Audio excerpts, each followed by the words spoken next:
Ikaw na in-update, Jen Gutierrez and Mr. Jericho Rosales. Janine Gutierrez at Jericho pinaghahandaan na ang upcoming ABS-CBN Ball 2025 ngayong April. Samantala, Janine Bobcat.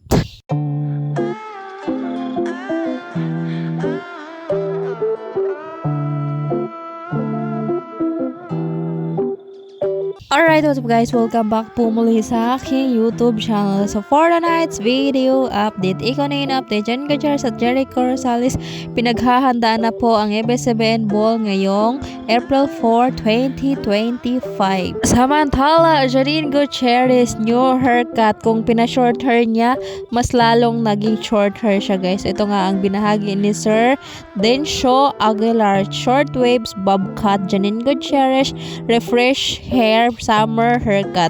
Yes guys, kailangan na talaga yung mga mahabang buhok pag bit nyo magpa-short hair, lalo na malapit na yung summer guys. Grabe, iba na talaga yung init sa Pinas guys, lalo na pag mainit din yung ulo nyo. Charing. So yun lang guys, so ayan nga po ang short hair, new short hair ni Miss Janine Gutierrez guys.